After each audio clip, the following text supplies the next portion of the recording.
live. We're really excited today. Um, awesome topic that we've got today. Oh, hi everyone. Sorry, I just saw that it started now. So we're really excited today.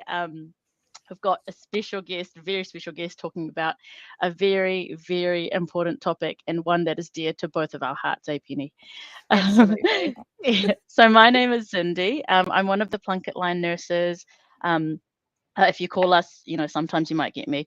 And I'm excited to have Penny with us from BestStart. I'll get her to introduce herself though. Yep. Kia ora, ko Penniness and tōku ingoa. So I'm here.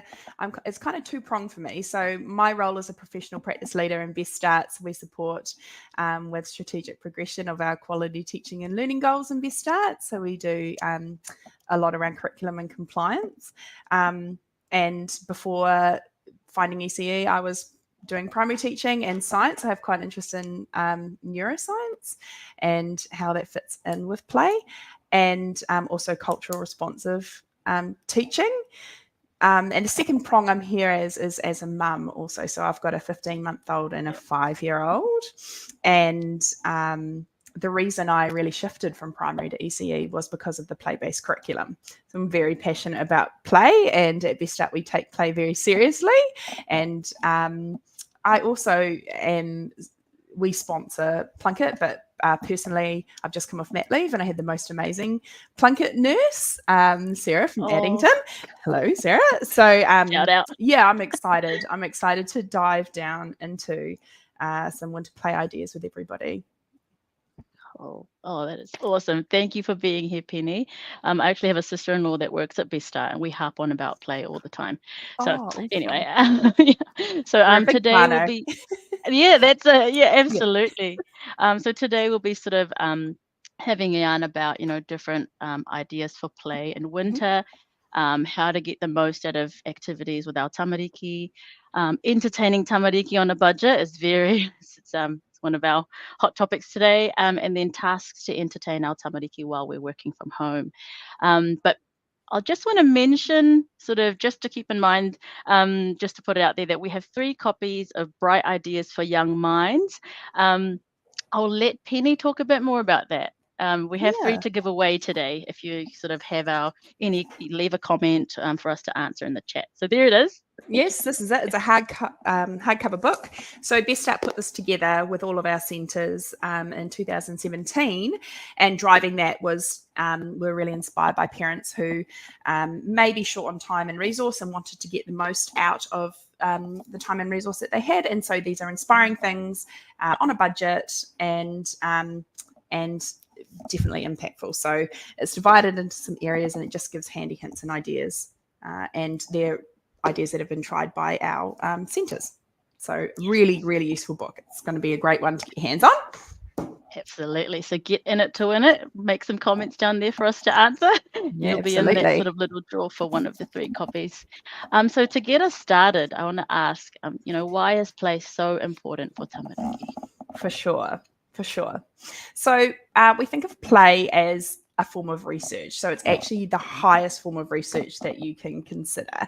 And what tamariki are doing is they're researching everything. So it's how they make sense of their world around them. And it's a relatively risk-free place to start doing problem solving and experience in their world without huge consequence. So, for example, my 5-year-old was, he can play doctors and give an injection to me and understand what happens from there and perhaps why an injection is given without learning that in the moment at the doctors. So he enjoys role-playing doctors all the time. The scenario of I've broken my leg, and through play he can learn about what that looks like and the outcomes of that. So he's learning about his world.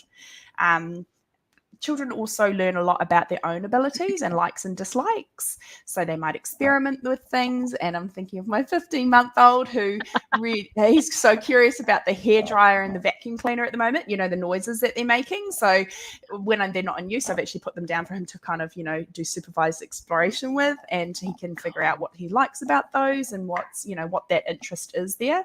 And also social skills and resilience. So there's so many things that are developed developing through play, and so why it's important. It's also pretty important for us as adults, to engage in play and learn about our children through play, and that children can see us engaging in play and exploring our own interests. So then it comes to what actually is play, right? Because it's quite a multifaceted thing, because it can get quite complex. But if we drill it right down, play isn't so much around what toys and games are happening, but it's about that connection. It's about the connection that's happening when you engage in play with pepe and tamariki. So it's about having fun, and it can take different forms. So for today, I'm going to touch a little bit on two forms, which are free play and guided play. So free play is where there's no intervention, a child's sort of exploring at their own pace there. And then guided play is where you might support them with a few questions and things like that. So as a parent, you don't need to necessarily know about all the different types of play. It's just to understand that play is so important, and it is a form of research and making sense of the world. And at BestStart, we have the 16 areas of play. And I think Mackenzie's going to pop that in the chat, the different 16 areas of play, and I'll refer to those as well as we go through. So play is really important. Awesome. Yeah, and I love that you quoted that play is the highest form of research. Your science is coming through, because that's Albert Einstein, isn't it? Who said that? It is Albert Einstein, yeah, Your science, absolutely. So one of the most clever men in the world has realised the significance of play. Yeah, absolutely. Amazing. That's it. And so that's awesome. And so, what are some of the ways that whānau can keep, tamariki entertained, in the winter months? We've just had the school holidays, and, like your 5-year-old, like my 5-year-old, it's been hectic, But yeah, tell us a bit more about that. Totally has. And the thing is, totally. The daylight hours are less, the weather's not so great. And on top of that can sometimes be sickness, right? That's a few bugs that tend to sort of fling around in winter.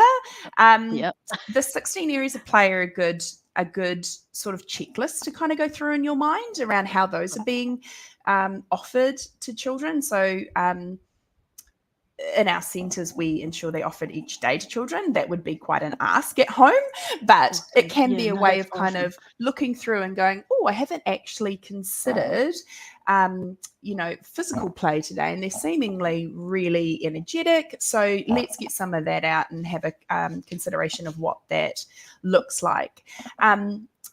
We're quite passionate about exploring nature in winter, so that you can wrap up in some great layers and get out and about, learn about the season, connect with nature in that way, and do some fun things like puddle jumping and consideration of those outdoors that sometimes might seem a little bit intimidating in the winter months, but embracing that can be really beneficial for children.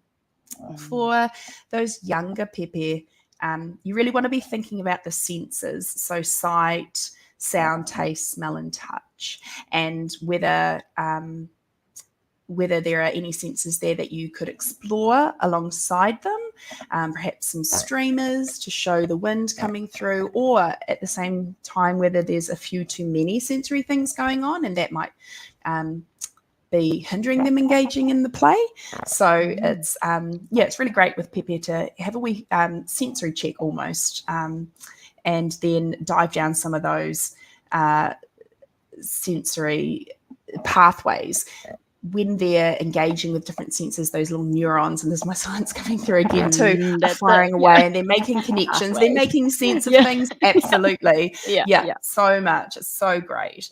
And there's baby play gyms you can have, tracking with the eye and finger play.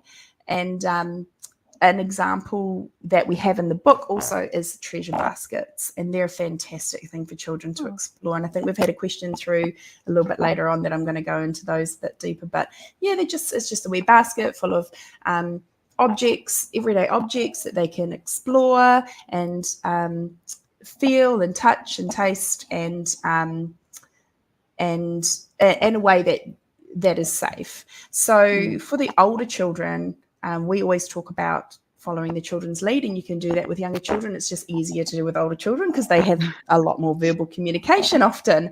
So it's really talking with them, like, what are we going to do today, and having those discussions. It's a colder day that might limit what we do, but let's think together and come up with some ideas.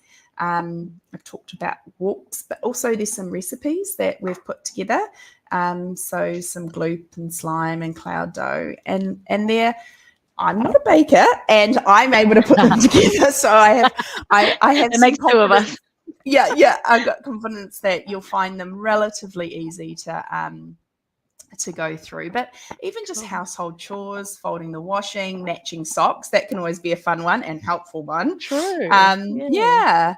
And a really fun one to do with socks also is sock wrestling for the older children, where they've got to pull off one another's socks. And Cool. so it's a safe way of getting that physical play in. And So so it's there's a number of things that you can do, but checking through those 16 areas of play and sort of exploring those can be a really good checklist as a parent. Awesome. Yeah. No, thank you. I wish I asked you before the holidays, but no, that's great. And the other thing I often read is that, our children are 100% washable. So, that messy play, that jumping in the puddle, it's sometimes, if we're not used to that messy play or, getting really muddy, sometimes it's like, okay, just step back a little bit, let them explore, let them touch the mud. Maybe, I don't know if you want to let them eat the mud. Sometimes maybe, I don't know, but it's just you're right, all those using all these senses to sort of explore the world around them.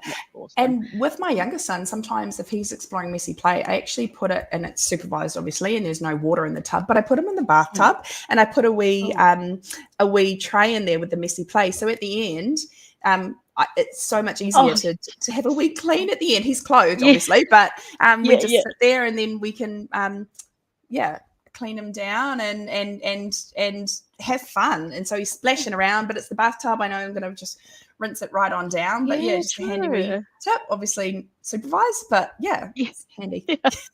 Okay, that's something for my 18-month-old as well.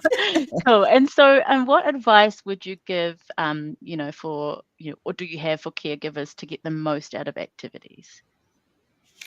Yeah. So it comes back to following the children's lead.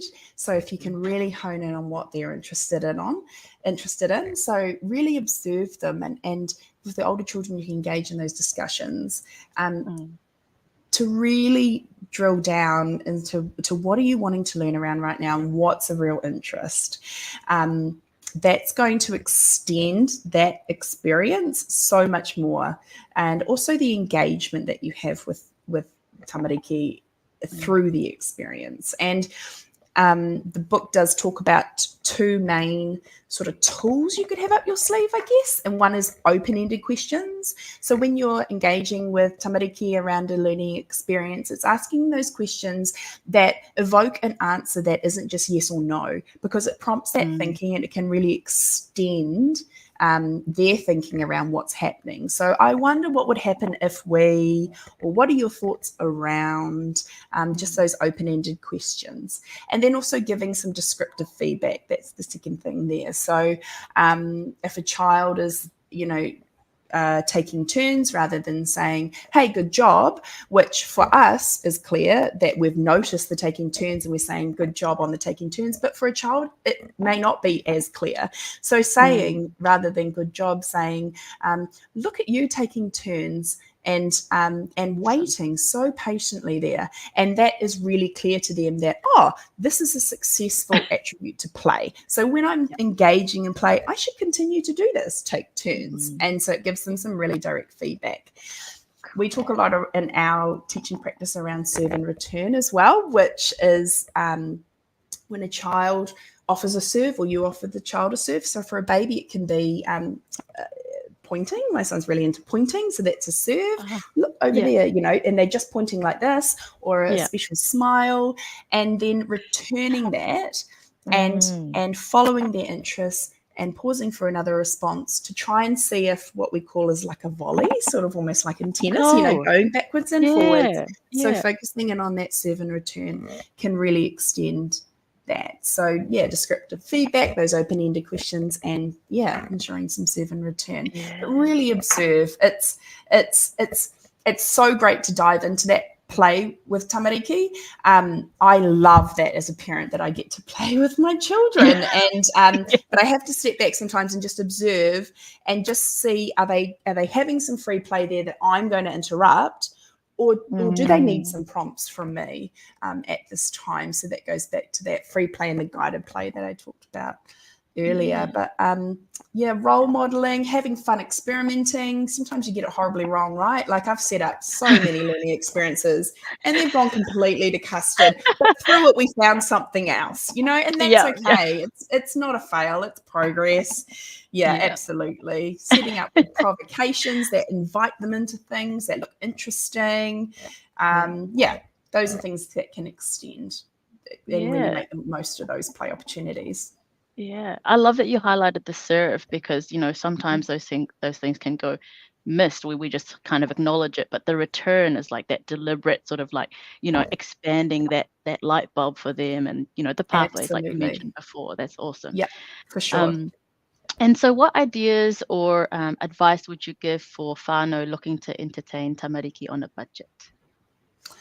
Yeah. So this is very real, right? Like, Mm, people, cost of living is up, mhm, um, and looking in your community and what it offers can be a really good place to start.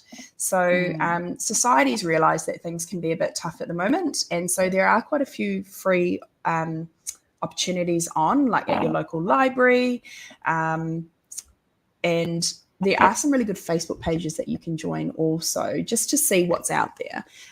If that's not your thing, getting out and about, then utilize what's in your home. So one of my son's favorite experiences at the moment is, the colander when you're draining rice or what oh, yeah, not. yeah, or like Yeah, we pasta. get the Yeah, yeah. pasta. We get the whatever you're fancy. We get the fuzzy wires. What are they called?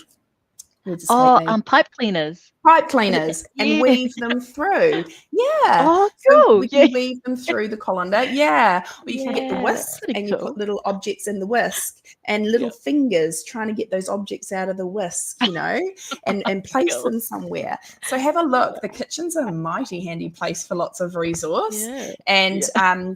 and the bathroom, actually. In fact, I've got a wee basket in our bathroom of safe things for one of my sons to play with while I'm showering, actually, so that he can Yeah, yeah. engage in that. Entertain. But yeah, actually, sometimes there are times where, and that's that free play comes into it. But I've sat Mm, with him previously and guided him through, the little knobs on the bottles and things, that yeah, so he feels like he's got agency in opening those. The recipes that we've shared today are great as well, and use nature. There's so many free things. So if you use the recipe for the Play-Doh, for example, you might go out in nature and pick some sort of herbs from the garden to put in it that children can play and manipulate and make little gardens with. But also revisit play. I think sometimes there's a lot of onus on us as parents to come up with these amazing out of the box ideas that our children are going to be engaged with for hours. But sometimes, like the yeah. revisiting, repetition, there's so much learning for children in repetition of play. So, revisit, change one or two things. The most valuable thing that we have is time, right? Time and engagement Mm, with children. So, yeah, make the most of the time there. yeah. No, that's awesome. I actually haven't thought of, everyday, kitchen things that will, help them Mm, to play, explore. Like you said before, a hairdryer that's not in use and them, exploring that. And it's just yeah, stuff you already have. You're not going out and buying a whole bunch of stuff from Kmart. It's great. yeah, I love that. yeah. Um, And then, in this day and age, there are a lot of parents who, they do their mahi from home, Mm. and there's tamariki around as well. So, I mean, do you have any recommendations for, quiet, focused play during sort of those instances? Yeah, totally. So, I, And you I always, yourself would know, yeah. yeah, Yeah. I always think back to when we had, when we were in lockdown, and my 5-year-old at the time was under 2, and yeah, it was a real challenge to all of a sudden think of Mm, things that that we could juggle working from home with. And so the things that work best is the sustained play. So that's going to, anything that a child has some agency in, so they have the ability to make decisions within, or they have the ability to sort of scaffold that learning themselves in, because you're always going to be there and you are, they're nearby. It's not like they're going to be in another room or anything, but you do want sometimes for them to be able to engage in that free play where you're checking in, and so that sustained play can be really good. So that's making sure that there's, safety is obviously the number one priority. So whatever you've got, check the safety around it so you can be rest assured, and the child can be rest assured that whatever they're engaging in is going to be safe, and it also lets the child feel safe, because mum and dad all of a sudden are working, and so they need that self-confidence that they can tutu away with whatever they're playing with there. But you can totally set up a pretend workstation. They work really well as well, because often when a child is looking at you working, they're going, well, that looks fun. You're pushing a few buttons, you're playing with, some sticky notes, and they want a bit of that. So, get an old keyboard, whatever, and they can have a lot of fun. You've essentially got a toy that they're interested in playing with, right? Yeah. And talking to them, though, if they're old enough too, about what's happening in this time. And for my son, now sometimes I have hui of an evening where we're presenting, and so I'll draw a little pictogram saying, hey, because dad will be cooking, and Gus is playing, so he knows that these are some things that he could go through to do, and mum's going to be on the computer for this period of time, and when the clock gets to there, I know that she's going to come out. So that's reassuring and safe. Cool. Yeah. Oh, that's cool. Sort of giving them, some like a time and when they can expect mum back as well is quite cool. I didn't think of that. That's really cool. And then, you often find our little ones, they like to play with our keyboard anyway. So I like that idea of having their own little old one. Yeah. I remember as a kid pretending, to be a secretary or something, like anything that got me on that computer, tap, tap, taparoo, the hearing of the nails on it as well, and picking up the phone, hello, it was me making sense, but in a really fun way of what was happening. Yeah. And so they want to do that too. Yeah.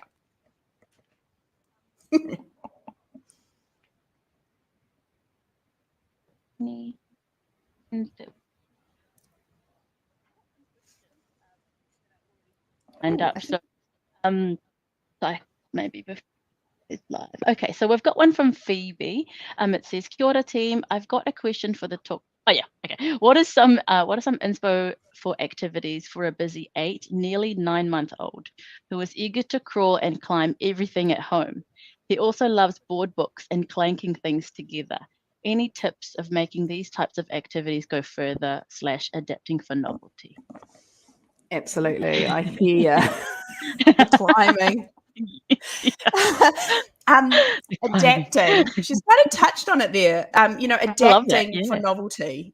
So she's kind of, I feel like as she's written the question, she's kind of done some, answering with that. And so adapting things for novelty, and it goes back to, observe what it is when he's climbing that he's really interested in.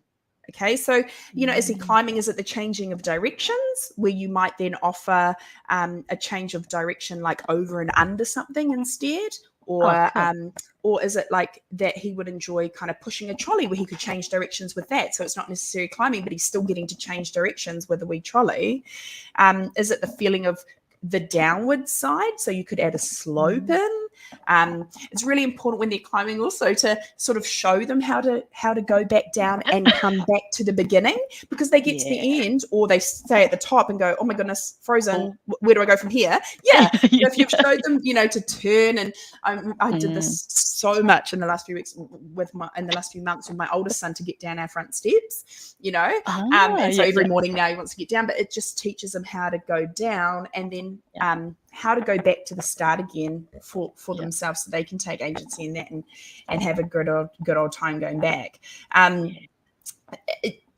different perspectives, like if he's really enjoying climbing and he's enjoying the board books, is there something he can climb over to get a book and put it back down, moving a book from one place to another.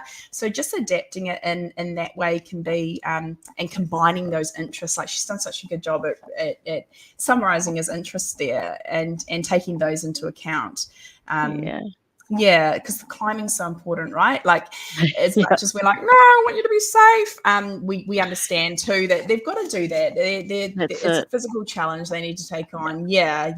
So all that body awareness, like just developing there. That's it. Yeah. So I love that it says. Oh, sorry. Oh no, I was just going to say the clanking together too is like, it's just getting different objects. I know. Sometimes the clanking can get a little bit intense. So things like balloons or pool noodles, that are a bit softer, or wheat bags with things to hit against the wheat bags. So they've still got the clank, but it doesn't echo right through the house. And in your brain. Exactly. Resonating in your mum brain. Yeah, that's right. Rattling around with everything else, like, oh, but certainly they, it's such a powerful thing. It's cause and effect. They can do this, and this comes, and I've got the power to do that. And how cool am I? And how amazing is this? It's an adrenaline rush, and they're like, I want to do more. I want to do more. So But absolutely, if you're teaching them, how to get back down safely with climbing, adapting the climbing, observing to see what it is they're loving specifically around it, and then letting them still explore the clanking, but in maybe a more household friendly way, then fantastic. Awesome. I was just about to say, I love that it says, how can I make this go further rather than how can I quieten it down? Or how can I keep it controlled? Like, it's just such a good perspective to put on play. Like, that's awesome. Thank you, Phoebe, for that question. We have another question from Lania. So 11-month-old walking and loves water play. Any suggestions besides play baths? Also sensory play with everyday household items. Oh yeah, you've touched a little bit. Yeah, go. Yeah. So this is where treasure baskets can come in with the household items. So if you've got a wee basket or bowl and you pop in there some different items with different textures, and you want to be really you want to choose the right time, right, where they're ready to explore with those things, and you want to be sort of attentive but not too intrusive, so they can have a good play around with it themselves. And they've got the freedom to move things around as well. It's not confined to a certain area. But the water one is really is really pertinent to talk about because it's winter, right? And like you said, people can get a little bit nervous around getting children wet in the winter months. So the thing is it's back to that cause and effect that we were talking about, where you can really splash it and have fun. And you want to then, consider, is there a certain time frame where they're going to be able to do all of this, and then once they're finished, we'll change them. Or if that's not an opportunity that you can explore, maybe you can wet like a towel so that when they hit it, it still splashes up, but it's not as much splashing. So there's still cause and effect, but it's splashing up a little bit less. Or doing things like washing objects in the water play as well, or having those Ziploc bags that you can fill with water and sellotape down, and they can experience the feeling of water without having the whole water bath. She's put there about any other suggestions other than the water bath. But yeah, for sure. Even you can mix in those bags oil and water as well, so they can see the difference, as they're exploring it. But it's so soothing and fun to play with water. Yeah, for sure. Cool. No, thank you for that. And I know you've already touched on the everyday household items as well. So no, thank you for that question, Lania. Awesome. And Danielle has asked ideas for a 14-month-old that puts things in mouth. That's totally my son. Exploring, yeah. Yeah, my first son didn't put anything in his mouth at all. My second Yeah, son, it's like he's making up for him, right? Like everything is going in the mouth. And, yeah. obviously I'm an ECE, so I have a different perspective on it than my husband. And he's like, oh my Mm, goodness, like, is this, that looks too small. And so we've looked into, what's safe and what's not.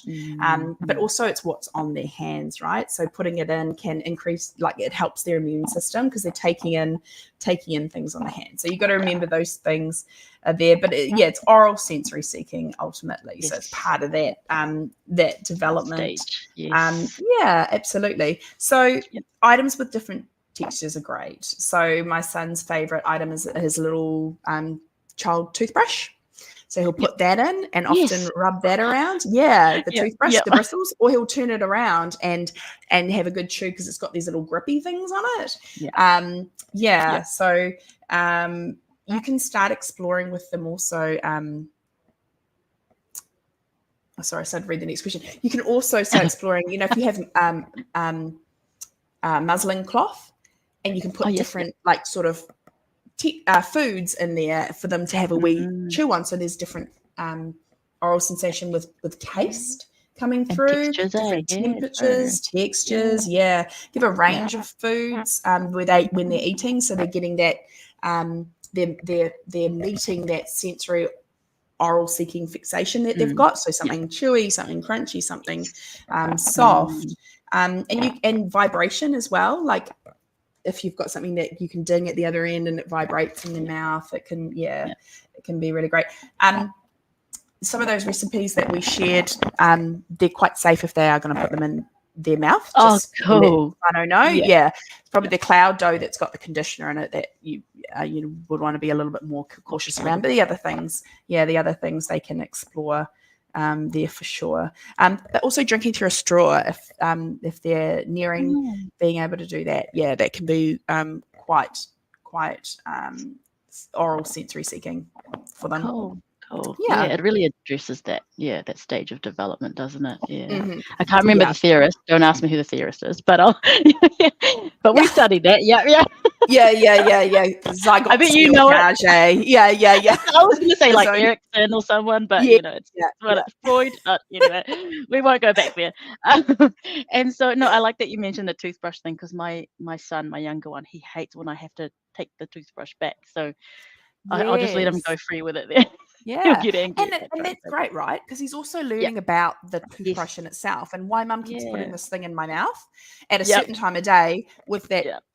goo minty stuff on it. You know what I Yep. mean? They can, so they're kind of like making sense of that too. Like, oh yeah, this is safe. This is all right. Like I can control this. So I'm quite happy for you to put that in my mouth again. That's Yeah. it. Get it familiar. Yeah. Yeah. No, thank you, Danielle. Awesome question. We've got Navpreet, or is it Saini? Hello, ladies. My son is 9 months old, so I want to know how I start book reading because when I sit to read, he always runs. He never sits. Yes. Oh, gosh, So, yeah. board stories can be a really great way of exploring the idea of storytelling because they can be taking these pictures and putting them up. So board stories are essentially like a book but cut into different pieces, right? So they can interact with them. So you might have 5 little ducks and hand out the ducks as you go. So they can be really interactive. But it's also having one, it's really good. How old is the child? 9 months, was it? 9 months. It's really the hardcover book, so they can actually get their hands on the pages because the soft pages, we're sometimes quite cautious about them ripping. If they can't engage with something, they're not likely to stay at it. So get the hardcover books, and libraries have so many of those. But also just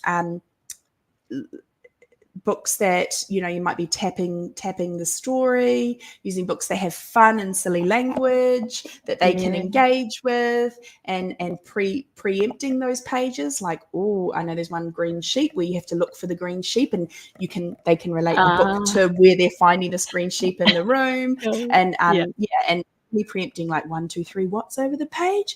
The sheep, That excitement, the build up. Yes. Cool. Oh, no, that's awesome. Awesome question. And then I've got Nikki. She's asking, Kia ora, are there some sites that we can go to get play ideas for different age Pepe and tamariki? Oh, you have to Yeah, give so us the secrets now. we're gonna my whole degree. Yeah, yeah. We, we actually Best Start have shared some websites that we have, and it's around those 6 different areas of play that we utilize. Awesome. And in them are some really great videos and ideas, and you can see the children engaging in those. They'll prompt things there for you. So there's some great ones. I think Mackenzie's going to put those in the chat to go and have a wee look. Yeah, go and have a wee look and explore. I'm glad Nikki asked so I can benefit from her question. Yeah. Cool. And then we've got a question from Kirsty. So she's asked, I have a 10-month-old, very busy, active boy. If so, do you, oh no, do you have any sensory tub type play ideas? Oh, everything goes in the mouth constantly. Okay. It's kind of covered as well, in some of the previous questions. Yeah, but Yeah. And yeah, so go ahead and elaborate if there's yeah, more. no, so There's always more. yeah, oh totally. So Yeah. one thing we possibly didn't talk as much on, and I know that it's winter, but you can have a look at like ice as well. So 10-month-old, if they're putting it in their mouth, you just want to make sure it's obviously a safe size. But yeah, it sounds like if they're putting it in their mouth, they're oral sensory seeking as well. So yeah, and I think we did talk a lot around the sensory tub. Yeah, yeah. Not And then listed, everything it? going in the mouth as well. Yeah, yeah. Cool. Yeah. No, that's awesome. Still good to, re-explore. Oh, absolutely. Yeah.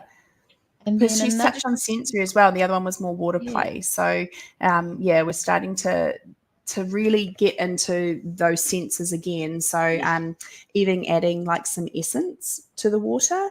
Oh, Peppermint yeah. is particularly great, peppermint and eucalyptus, because as they're playing, they're breathing it in and it's clearing the sinuses. So that's a really great one to add For in the winter. water. Yeah. Yeah, Yeah. some of those natural herbs as well Yeah. in water can be really Cool. great. So yeah. Awesome. We have a question from Tomlin. I have a 3-week-old and I was wondering when is the best time to introduce play, as when she's waking, she's wanting to eat, and by the end, I guess by the end of the feed, is asleep again. Do you suggest it's best before or after? Before or after the Right. feed, perhaps? So Yeah. at this age, play is really the engagement. So it's that eye Mm, contact, it's the touch. So I would say that you're probably you're looking for a window between eating and sleeping, but you're probably doing a lot within that time that is considered play, because you've got that engagement happening. So while you do want a child to engage in play when they are well fed, well rested, you can, while they're feeding, and I'm not sure whether they're breast or bottle, but you can, be making that eye contact and having these beautiful interactions around touch and singing songs. So I would give yourself more credit. I think you're probably engaging in a lot of what we consider play, which we've said is research. So that child is learning so much about the world while it's engaging in these routines. It doesn't need to be a separate thing on its own. Like, keep going, Mama. You're doing great. I love that. I love that you've just highlighted that, it's at that age especially, there's nothing extra or extravagant that we need to do because they're already, exploring that as their play. So I Yeah. think you've, a lot of in that newborn haze, or that, there's quite a bit of setting free of what mama has on her plate. So that's awesome. Mm.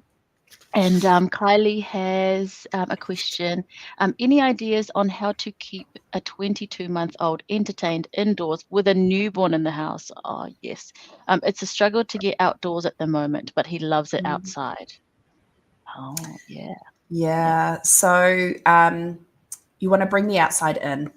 Bring the outside in for him. So if you've got little sand trays that he can be manipulating and putting wee bits of other nature in and playing with there. Stones. There's a really Awesome. great experience where you can get stones and have paintbrushes with water. So the stone is then painted with water. So it's a safe and relatively messy free, essentially, if you've got a newborn, experience for them to have. So bring the outside in if you can't get out with bubs, which can be really tricky with baby's routine and things. But if you are able to wrap bubs up, and go out with some puddle jumping in the backyard or something, great. Even sometimes, because I'm thinking of when my baby, when Gus was really young and Bo was sort of like, oh, I'm bored, I want to, and I was really worried that Bo would start to think, oh, having a baby has disadvantaged me in some way, and that was on my mind. So I guided Bo to really understand which things he could access whenever he needed to. So that it's about that agency, right? That, oh, mum's feeding baby at the moment, but I know I've got my special box over here and it's just for me, and I can go and explore with it and take things out. And he really got into potions. So I would have little things like safe things for him that he knew he could put together, have that special time. It was almost like, yes, this is my time for this. And checking in as well, because you're playing as whānau in those moments, right? Feeding baby, engaging with baby, but also checking in. And baby's learning about their world too. Oh, that's that other, person that's walking around the house that's smaller than the others. Oh, that's my brother. Learning about the world. Yeah. I love the way you framed it, because it's this privilege, it's a special thing for him alone, rather than, oh, I need you to go over there because I'm doing this. Like, that's exactly it, framing it and letting them know the truth, that it is, this bub has not come to disadvantage, who you are and your place in our family. It's sort of just having that special thing for them too. That's awesome. Let me go to Francis Isabella has asked, what toys recommend for a 4-month-old baby? So questions like this can be a little bit tricky, just because children's age and stage of development, it can be there's such a spectrum to it, right?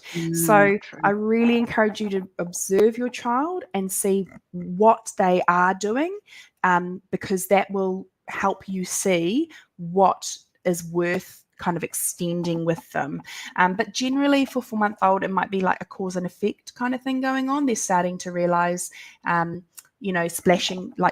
splashing down on water will bring something back up, and that kind of a thing. Yeah, cause and effect. Cool. And then we have a question from Emily. Would love ideas on how to help a toddler sort of between 20 to 24 months to be entertained without feeling excluded, with a newborn needing a lot of mum and dad's time. Oh, cool. It's like we've touched on it, but I think there might be more. There's always, I feel like nothing stumped you so far. I'm just like shaking my head in amazement. Like when you said bring the outside in, just like within 2 seconds after asking, I thought, oh God, I need to bring you over. Okay, so any ideas on how to help? This is it is a tricky thing to your 20 to 24 months. Their world has completely changed, right? There's someone new and they're taking up a lot of mum and dad's time. So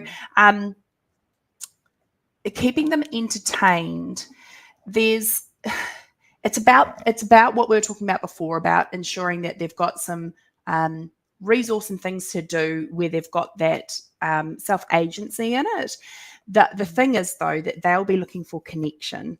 So you could have all the resources in the world, they're wanting mum or dad's time. So for us as a whānau, it worked whereby if one of us were doing Pepe's routines, baby's routines, the other one would go and have that special one-on-one time with Bo, so that he was getting that at the same time. So we were able to do that as whānau.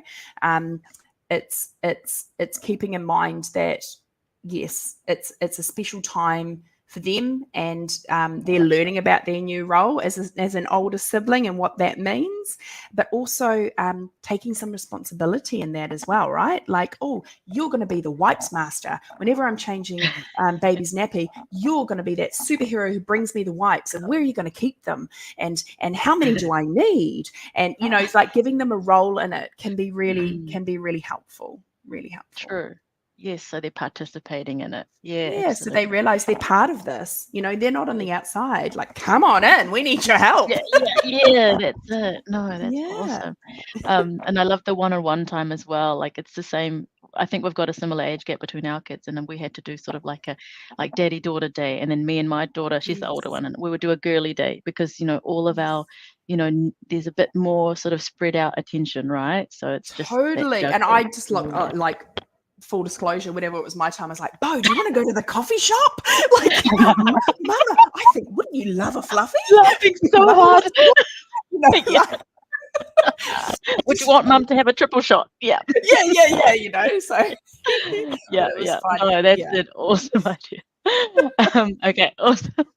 All right. It's a lot of fun, eh? Like you can make things, quite fun and yeah, everyone kind of That's gets there. yeah, Yeah, play needs to be fun, and particularly in winter when people, you know, we're affected by the weather hugely yeah, as human beings. You know, like if it's a grey day, we can feel it, and then if you're stuck inside mm, or something's happening, there's sickness in the house, you as hard as it is, try to bring the fun whenever you can, because it's going to help you, as yes, well as them, and yeah, it helps yeah, them build that resilience. Yeah. yeah.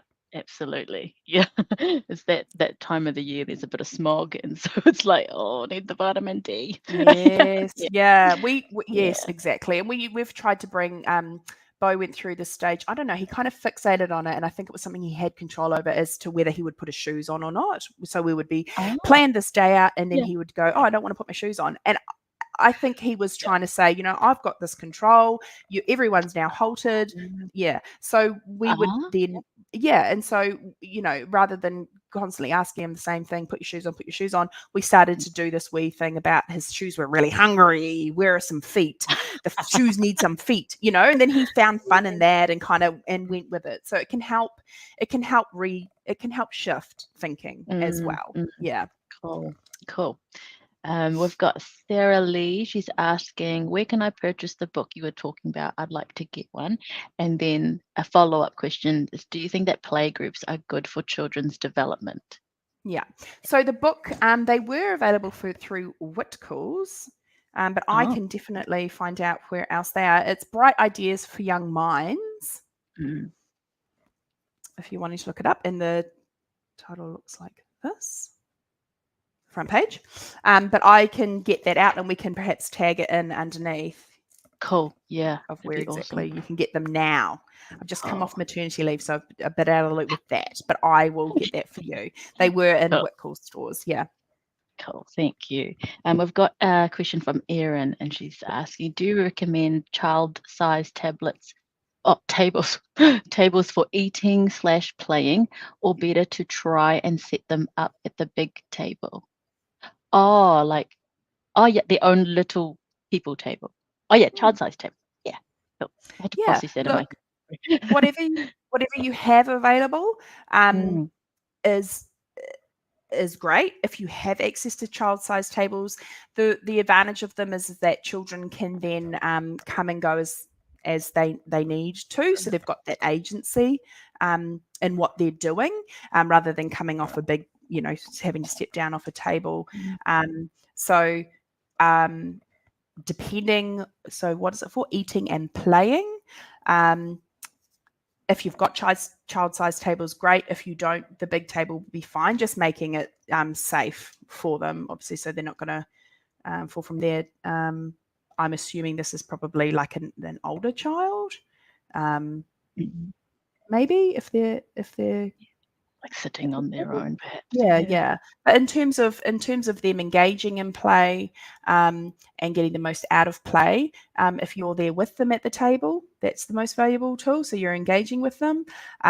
And if it's something that you're wanting them to be able to, if they're doing messy playing, you're wanting them to go wash their hands or do whatever, then whatever they're going to get is more accessible for them. Yeah. Okay. And then last question from Danielle. How can I entertain my 14-month-old apart from toys like sensory stuff in wet weather? You.